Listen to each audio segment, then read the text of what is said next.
اور پھر ایجنڈے پر آتا ہے۔ اس قسم کی حکومتی بل پہلے وزارت کے ذریعے کابینہ میں جاتے ہیں، کابینہ میں منظوری کے بعد وزیر اعظم کے دستخط سے آگے بڑھا جاتا ہے۔ رولز آف بزنس 16 اور 27 کے لیے لازم ہے کہ وزارت قانون اور پارلیمانی امور سے آگے بڑھائے۔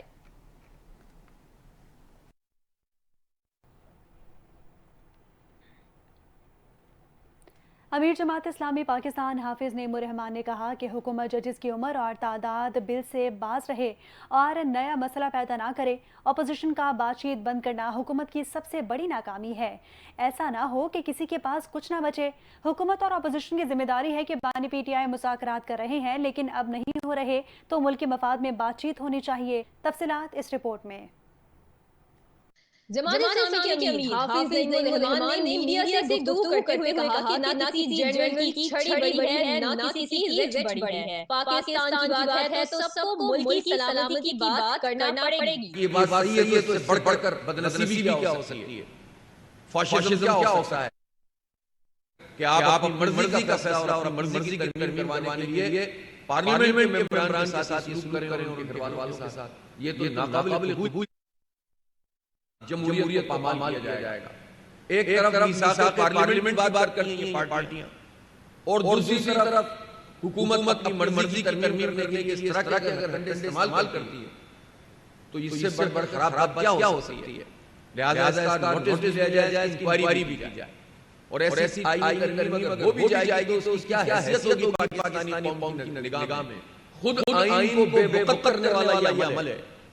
آئین ایک ایسا ڈاکومنٹ ہے جس پر قوم متفق ہے، ہو سکتی ہے، یہ ایک بنیادی ڈاکومنٹ ہے۔ آپ اسی کو بے توقیر کر دیں، آپ اسی پہ سے وہی سوالات اٹھانا شروع کر دیں تو آپ سوچ سکتے ہیں کہ پاکستان میں بچے گا کیا۔ اس لیے سیریس لینا چاہیے اور حکومت کو ایسے کسی عمل سے باز آنا چاہیے۔ ان کا کہنا تھا کہ مطالبہ کرتا ہوں کہ حکومت ججز کی عمر اور تعداد بل سے باز رہے اور نیا مسئلہ پیدا نہ کرے۔ اپوزیشن کا بات چیت بند کرنا حکومت کی سب سے بڑی ناکامی ہے۔ ایسا نہ ہو کہ کسی کے پاس کچھ نہ بچے۔ حکومت اور اپوزیشن کی ذمہ داری ہے، خان صاحب مذاکرات کر رہے ہیں لیکن اب نہیں ہو رہے تو ملک کی مفاد میں بات چیت ہونی چاہیے۔ جو صورتحال ہے ملک اس میں آج اس بات کا امکان مجھے اگرچہ انہوں نے قومی اسمبلی اور سینٹ کے ایجنڈے پر واضح طور نہیں رکھا ہے لیکن حکومت جس طرح کی کام کرتی ہے اور جو ان کا طریقہ واردات ہے اس میں ممکن ہے کہ آج ججز کی جو چیف جسٹس اور سپریم کورٹ کے ججز کی عمر کا معاملہ ہے اس کو بھی ٹیبل کر دیں۔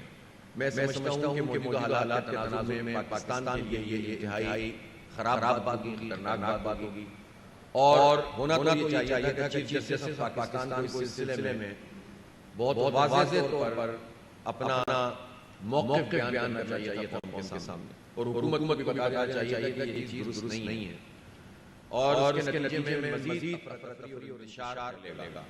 ویسے ہی پہلے عہدے پر آ جائیں اور پھر ایکسٹینشن حاصل کر لیں اور یہ بات کسی سے چھپی ہوئی نہیں ہے کہ حکومت اور سپریم کورٹ کے معاملات وہ کیا ہیں۔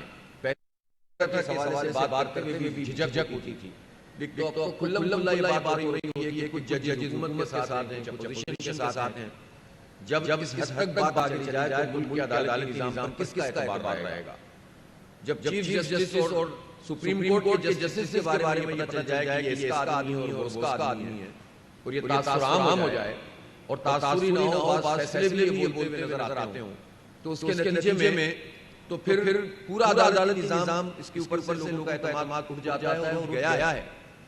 اس لیے جو بھی نظام یہی ہے فی الحال تو جب نظام موجود ہے پھر جو اس نظام میں موجود ہے ان کی ذمہ داری بنتی ہے نا کہ اس پوائنٹ آف ٹائم پہ وہ آگے بڑھیں۔ میں آج بھی توقع رکھتا ہوں کہ چیف جسٹس آف پاکستان سامنے آئیں گے اور اپنا موقف ان کے سامنے پیش کریں گے کہ نہ مجھے ایکسٹینشن چاہیے اور نہ یہ وقت ہے کہ ججز کی عمر کو بڑھایا جائے۔ اسی طرح ججز کی تعداد میں اضافہ پہلے بھی موضوع رہا ہے لیکن اس خاص موقع پر جب نمبر گنتے ہوں سپریم کورٹ کے ججز کے وہ اس طرف اور اس کی طرف اگر حکومت چاہتی ہے کہ اپنے پسند کے ججز سپریم کورٹ میں انڈکٹ کر کے اور اپنے مرضی کے فیصلے حاصل کر لے تو ظاہر ہے بڑھ کر بدقسمتی کوئی نہیں ہوگی۔ اس لیے اس مسئلے کو حکومت کو نہیں چھیڑنا چاہیے اور ہم بہت پوری قوم دیکھ رہی ہے کہ کون سی پارٹی کیا موقف اختیار کرتی ہے.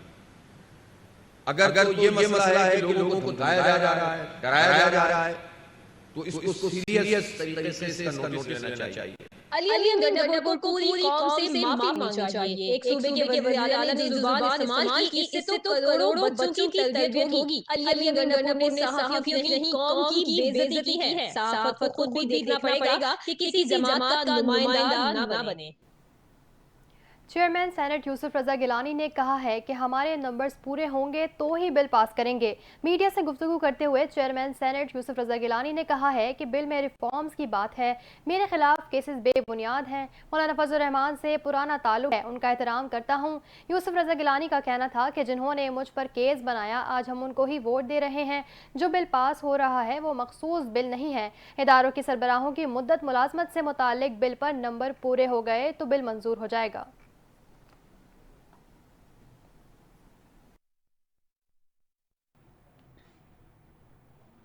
وزیر اعظم شہباز شریف نے آئینی ترمیم پر پارلیمانی پارٹی کو اعتماد میں لینے کا فیصلہ کر لیا. وزیر اعظم شہباز شریف نے پارلیمانی پارٹی کا اجلاس آج شام 7 بجے وزیر اعظم ہاؤس میں طلب کر لیا.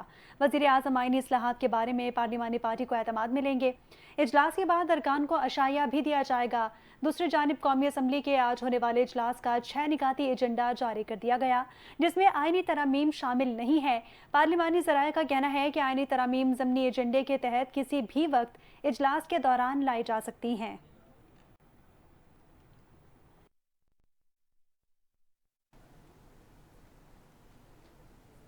سوشل میڈیا پر متنازع پوسٹ اور بانی پی ٹی آئی سے ایف آئی اے ٹیم کی تحقیقات کے معاملے پر حکومت اور اداروں کے خلاف بغاوت پر اکسانے کے الزام پر بانی پی ٹی آئی کے خلاف مقدمہ درج کرنے کا فیصلہ کر لیا گیا. حکومتی ذرائع نے بتایا ہے ایف آئی اے نے بانی پی ٹی آئی کے خلاف کارروائی شروع کر دی ہے. وفاقی تحقیقاتی ادارے نے بانی پی ٹی آئی کو انصاف کے ایکس اکاؤنٹ سے کی گئی دھمکی آمیز پوسٹ کی تحقیقات کا فیصلہ کیا تھا. ایف آئی اے نے بانی پی ٹی آئی سے تحقیقات کے لیے سینئر افسران کی سربراہی میں 4 ارکان پر مشتمل ٹیم تشکیل دی ہے جس میں F I A cyber crime wing اور اسلام آباد کے افسران شامل ہیں.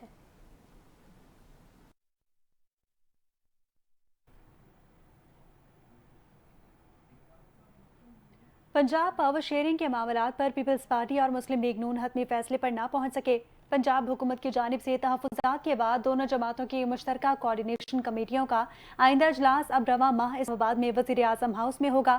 پاور شیئرنگ معاملے پر اب وفاق میں بات چیت ہو گئی اور پیپلز پارٹی نے نون لیگ کو اپنے مطالبات اور تجاویز سے آگاہ کر دیا. پی پی نے ہر ضلع میں 2 لاء افسران کی تعیناتی کا مطالبہ کیا تھا. پیپلز پارٹی نے ضلعی پولیس افسران سے کام کروانے کے لیے کمیٹیاں بنانے کی تجویز بھی دے دی.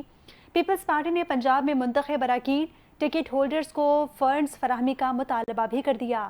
پیپلز پارٹی نے مارکیٹ، بیت المال، زکوٰۃ کمیٹیوں میں نمائندگی مانگی تھی. پیپلز پارٹی کے مطالبات فیصلہ اب اسلام آباد اجلاس میں ہوگا.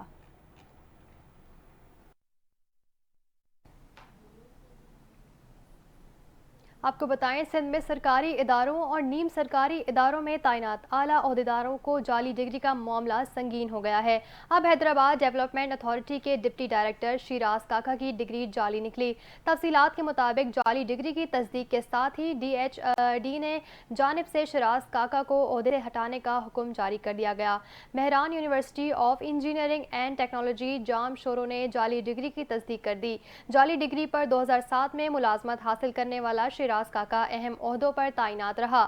اینٹی کرپشن کی جانب سے نوٹس کیے جانے کے بعد تحقیقات کا آغاز ہو گیا. شیراز کاکا کو سرکاری گاڑی بھی فوری واپس کرنے کا حکم دے دیا.